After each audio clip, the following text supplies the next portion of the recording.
Eagles cornerback Darius Slay shared his power rankings for top 5 wide receivers he played against last season. Plus, they were the cornerstones of the defense last year, and now it appears they'll all be returning. What does that mean for the Birds in free agency? Finally, Joe Giglio of 94 WIP says Jalen Hurts should take a pay cut? Does he have a point, and what impact would that have on Philly's Super Bowl chances? But first, let's run it.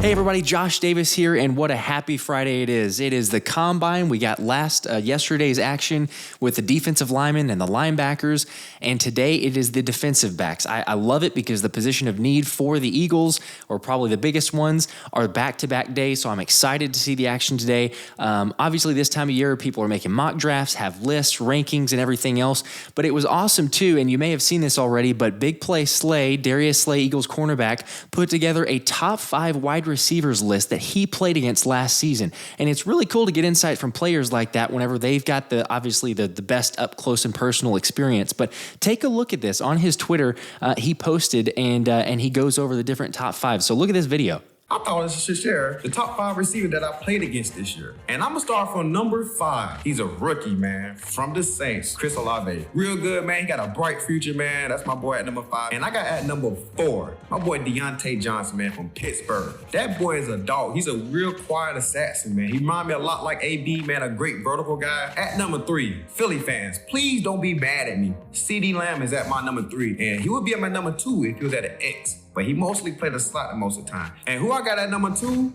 I got a lot of respect for. Dude plays hard every play, man. Scary Terry, man. I know we in the division, but we're going to keep competing, man. But I'm going to see you this year coming up. And at number 1, y'all all know who at number 1. Arguably the best receiver in the game. I got him still at one of the top, him and Devontae Adams at 1 and 2. He going to be number 1 coming soon. It ain't going to be too much longer.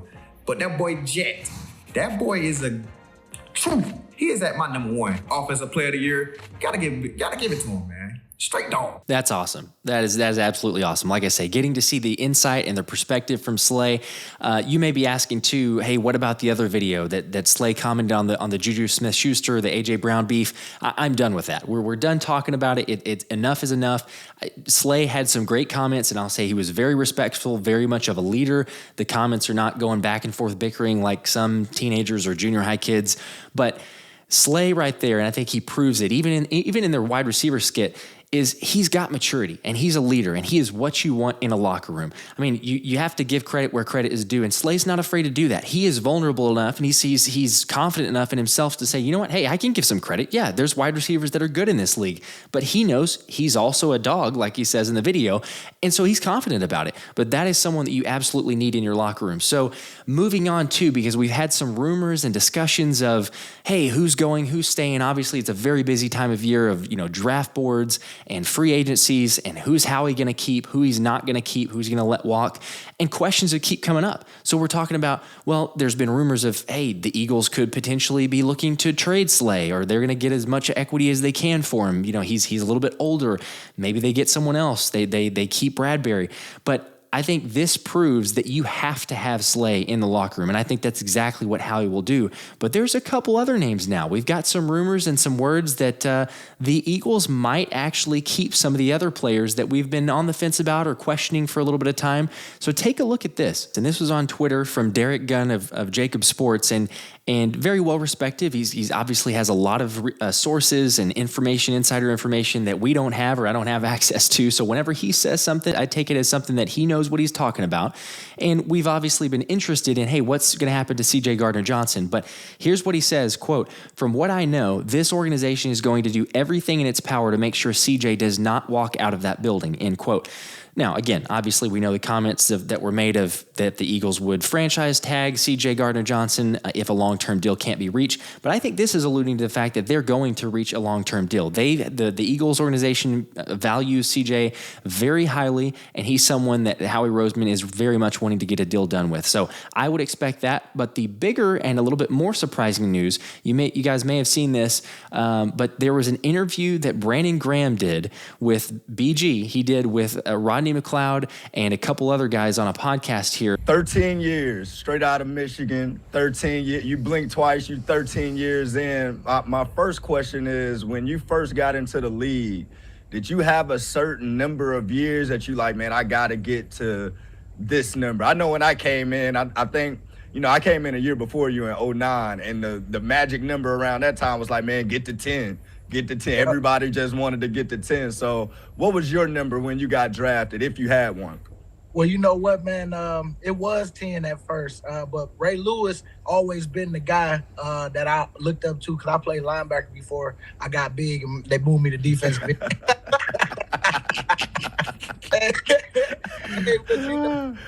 Best decision ever. But when I started being able to see that I could really go, and I'm not feeling as bad as it used to be back in the day, of the practices, because I had Andy Reid my first year. Boy, 09, you say 09, you know it. 2 days. For real. I just missed that. And it had me questioning if I really love football or not. You know what I'm saying? Like that.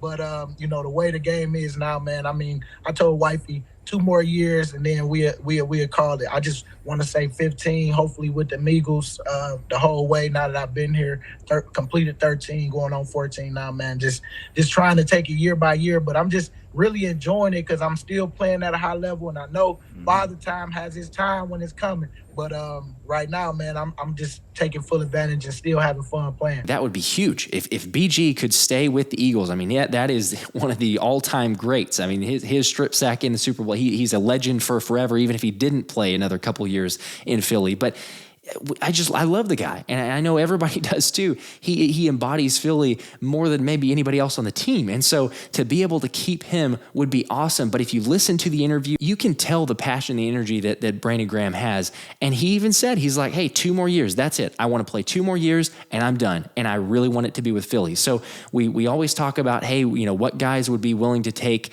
a little bit of a lesser deal. BG's done it in the past, and he has a track record. If you remember correctly, he's done this already. He's taken a pay cut, or at least not gone kind of market rate in order to stay with the Eagles. And so even after a career year, it seems to suggest that BG's going to stay. And that would be huge, not only from the morale boost, but I think BG's got a couple more years in him. I think, especially the way that he played this last year. You play him in rotation. He doesn't have to play every single down or anything like that. You play him in rotation, he'll be fantastic. So thumbs up for BG staying. I think that would be awesome. Darius Slay, like I mentioned, CJ Gardner Johnson. I think you could start to see from the rumors, the different reports that are coming in, getting a better idea of what this defense is going to look like before we head into this draft. So very excited to see what actually happens, but I do believe that we're trending in the right direction.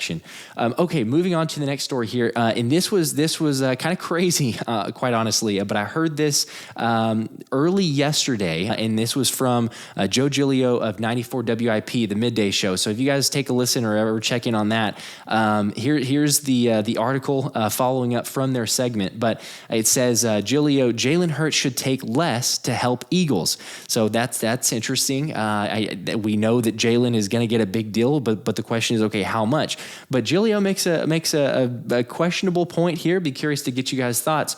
But it says here, so, quote, Joe Giglio believes Jalen Hurts should take less money to help the Philadelphia Eagles. Jalen Hurts is about winning. He wants to win, and I know he has a responsibility to himself, to his player, to his family, and to the players, Giglio said on Wednesday.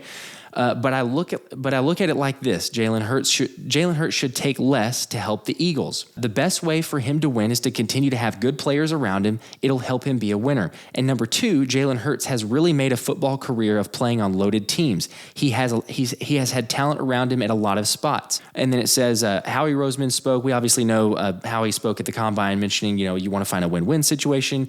We're going to do what's best for obviously the team and for Jalen. But that does not mean he's not going to get a great contract. So kind of a gist of what Howie was saying. But then the interesting part too was hearing Hugh Douglas, the co-host on the show, and his take are kind of coming back to Giglio's comment there. So Hugh says, quote, I like Howie. I like him a lot. Douglas said on the Wednesday show, but if I'm Jalen Hurts, that's not an MP. That's a YP. That's not a my problem. That's a your problem. Everything that you're saying is true, but when I look at Jalen Hurts and his draft class, he's the 5th quarterback taken in his draft class, taken in the second second round. He's worked his butt off to get to this point in his life. Ain't no way on God's green earth I'm taking less money. Now, I understand that there's a situation you want to field a competitive team around you, but that's Howie's job, end quote. I think those are both great points. You could make a case either way that sure, Jalen's a team player. Maybe he should take more. He's been on some loaded teams, but that's a little bit of a slight to Jalen. That's saying, okay, hey, you only were successful because you had fantastic teams around you. Not saying that he didn't have good teams, but Jalen's been a baller at every single level. But then Hugh on the other side is saying, no, I'm here to cash in, baby. I've done all my work, so I'm not going to do anything else at this point except for you pay me the most money possible. And I could see that. We've seen it from a lot of different quarterbacks. But Jalen strikes me as different, and I could possibly see it. Would Jalen take a little less money? We've talked about $50 million is probably right there at the midpoint. If you're thinking about it and what we've heard from other reports, $50 million a year is pretty close. Anything under that, I'm happy with. I'd say that we got a discount on Jalen. But what would he go with? And we keep throwing numbers around there, but are we talking about like, hey, $45 million, something like that? I know the point's being made that he was the fifth quarterback taken out of his draft. He was in the second round. But let's remember, Jalen is the only quarterback in his draft to be named an All-Pro. I know you're thinking maybe Joe Burrow. No, there's been no other quarterback to be named All-Pro out of the draft class that Jalen was drafted in. So he's set the bar very high. Obviously, he's played in the Super Bowl, and he's played at the highest level and performed at the highest level. But it'll be interesting, very interesting to see what the Eagles do, what side are they going to be going with here. But again, could see arguments either way. So curious to see what you guys think. I know it's the ongoing debate here, but what should Jalen do? Should Jalen offer the Eagles a pay cut? Will he do that? Let me know in the comments below. Curious to get you guys' thoughts. All right, cool. Combine again continues today. Very excited to see the cornerbacks now. They'll be running the 40-yard dash today. Crazy fast times yesterday as well. We'll get into more coverage in tomorrow's show, so I'll have breakdowns, recaps of defensive linemen, defensive backs. But shout out to Joe Castro, by the way, doing a fantastic job. Joe is covering so much. He's got content for days. But if you haven't checked him out, the Philly podcast, check out his channel, like and subscribe. But doing fantastic work. Love Joe. Hoping to hop on a show, I think, next week with him as well. Appreciate you guys joining. Again, make sure to please like and subscribe on mine. Do appreciate all y'all's support to begin with. But until next time, I'm Josh Davis, and this has been the Philly Special.